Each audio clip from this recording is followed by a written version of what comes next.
ہم لوگ دوستی کو تھوڑا سا غلط سمجھتے ہیں. ایک چیز ہے شناسائی، کہ ہم ایک دوسرے کے چہرے سے آشنا ہیں، کہ میں پہچانتا ہوں کہ یہ صاحب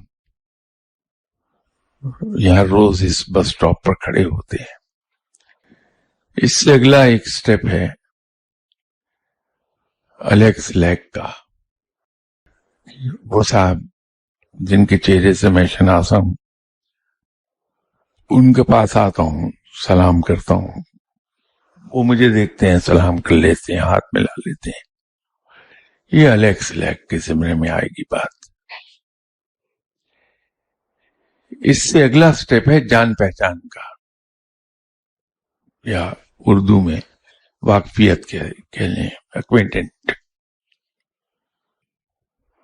جس سے الیکس لیک ہو رہی ہے اس سے ایک قدم اور آگے چلے جاتے ہیں، گپ شپ مارتے ہیں، کہیں بیٹھ کے چائے پی لیتے ہیں.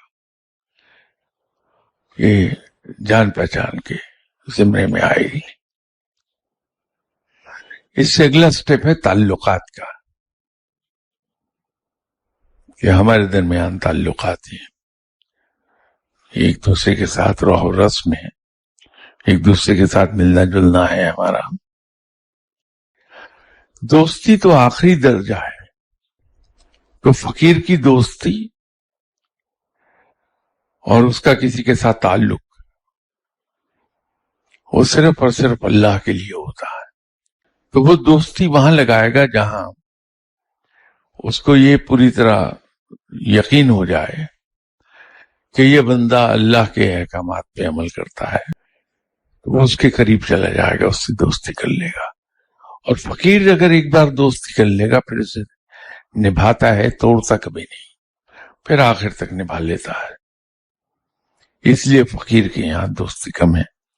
ویسے بھی فقیروں کی لوگوں کا یہ خیال ہے کہ فقیر کی ایک پہچان یہ بھی ہے کہ اس کی تعریف کرنے والے کم ہوتے ہیں، مخالفت کرنے والے زیادہ. وہ اول تو تعلق قائم نہیں کرتا کسی سے، دوستی قائم نہیں کرتا، لیکن اگر کر لے تو پھر اس پر قائم رہتا، ساری عمر وہ تعلقات اس کے چلتے رہتے ہیں، وہ نہیں توڑتا. اگر دوسرا آدمی اسے توڑنا بھی چاہے، ختم بھی کرنا چاہے، تو بھی یہ اسے نبھاتا ہے، ٹوٹے ہوئے تعلقات کو جوڑتا ہے. یہ